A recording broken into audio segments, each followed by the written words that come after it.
So in our previous lesson, Introduction to Pointers, we learned the basics of pointers.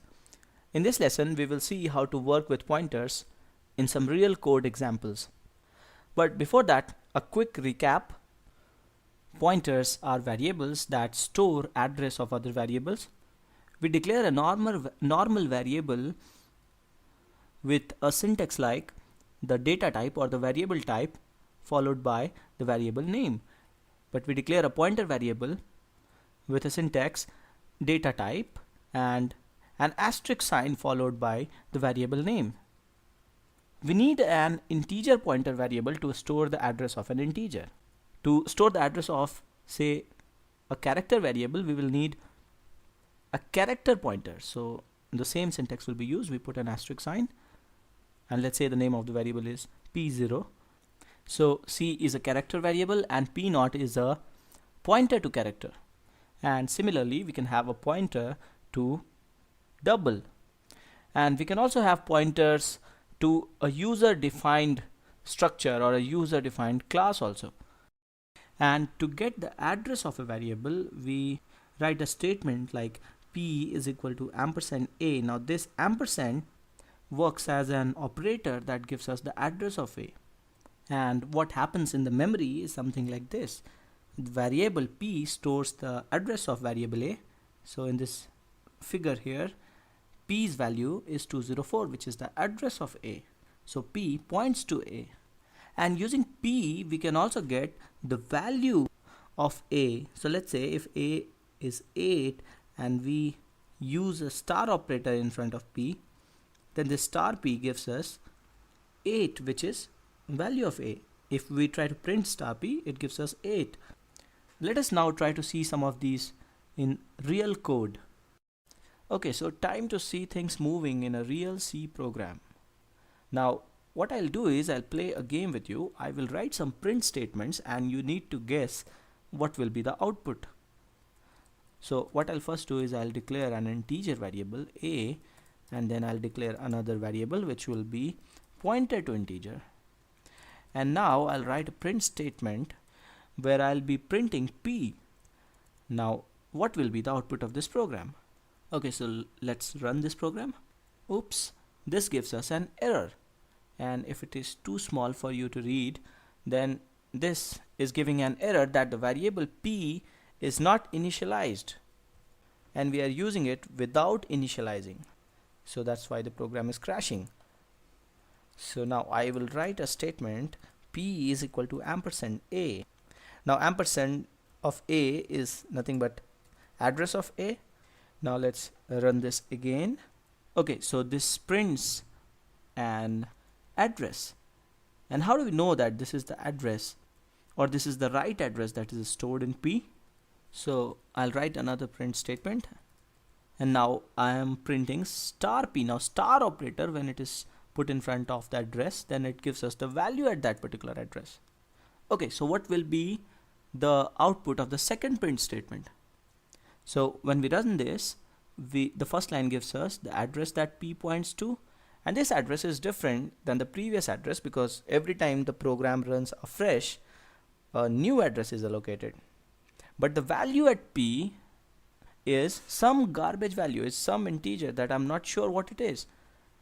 This is happening because I have not initialized a, and although memory is allocated for a, there is some garbage value there that I do not know about. Okay, so let's initialize a. Let's say a is equal to 10, and now the second line prints the value of a. And now I will write another print statement, and this time I'll print ampersand a. Now what should be the output of this third print statement? And this should be pretty easy to guess. Ampersand operator gives us the address, and that's why the third line is also the address of a. In fact, that's what we have done here. When we have assigned p the address of a, we have used the operator ampersand. Now what I will do is I will modify the value in a using the pointer p. And to do so, I will write a statement like star p is equal to 12. and this is read as value at address P, value at address being pointed by P is now 12. This concept is called dereferencing. So now if I try to print A, and let's also put one print statement for A before we modify the value, and let's run this. So the first print gives me 10, which is the value that we had initialized A with, and the second print gives us A is equal to 12 because we modified the value using the pointer. Okay, so one more thing that I'll do here now, I'll have another variable B that will have value 20, and now what I'll say is star P, or value at address P, is equal to B. And the question now is that will the address in P change now to point to B? Well, no, unless you explicitly write a statement like P is equal to ampersand B, this reverse operation will not happen. What we are doing here is actually only putting in the address of A the value that B has, but we are not pointing to B, and this will get clear only if we write some more printf statements. So before writing this statement, I'm writing two print statements, one to print the address and one to print the value, and after we write this statement, I'll write two more print statements trying to print the address and value again. So let us see what the output is now. Okay, so address of P initially is 3144576 and value is 10, and after this statement star P is equal to B, only the value is modified and the pointer still points to A.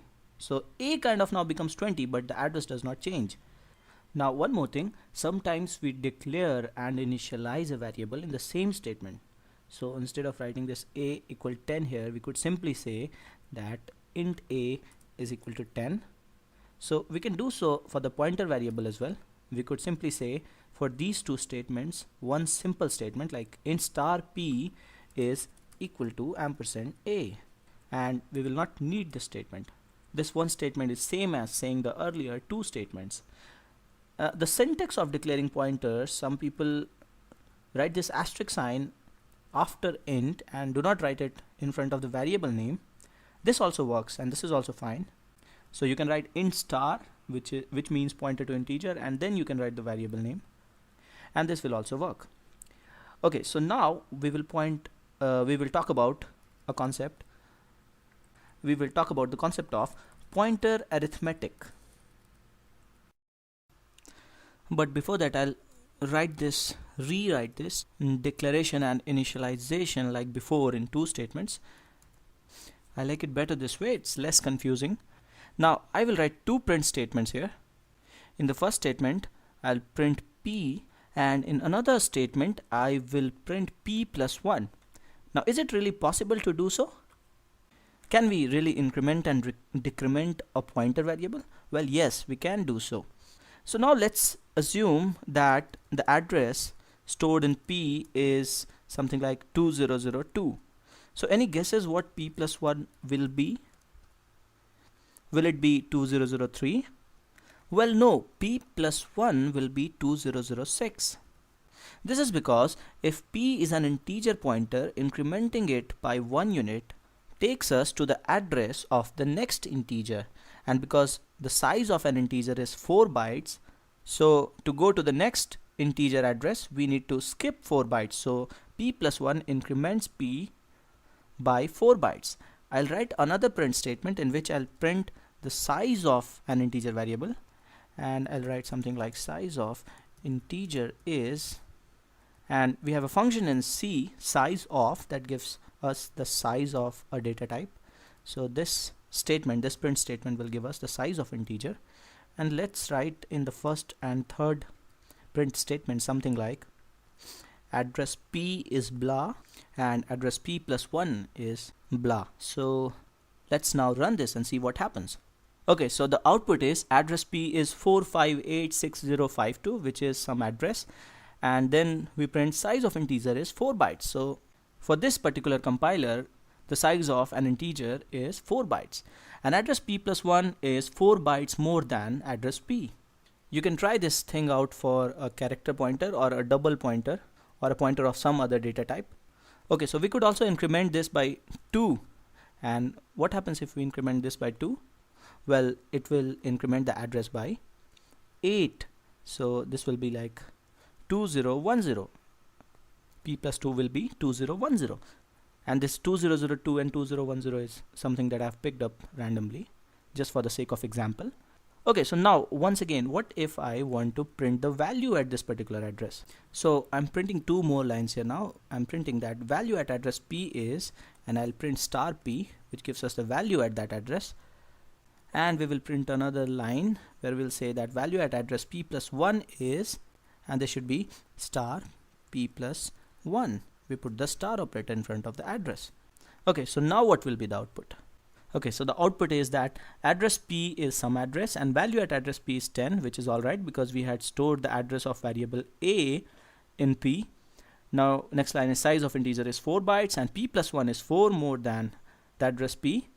And the value at address P plus 1 is some integer value that I do not know about. In fact, this is some garbage value because we do not really have an integer allocated to this particular memory address. And this is one dangerous thing about C. Using pointer arithmetic, using pointer manipulation, you can reach to any address, and sometimes these kind of operations can bring some unwanted behavior to your program. I recommend trying these things out, these snippet of code with other data types like character or float, and the results will be similar. So this was some playing around with pointers, and in the coming lessons we will talk more about pointers, and we will talk about pointers in the context of arrays. So thanks for watching.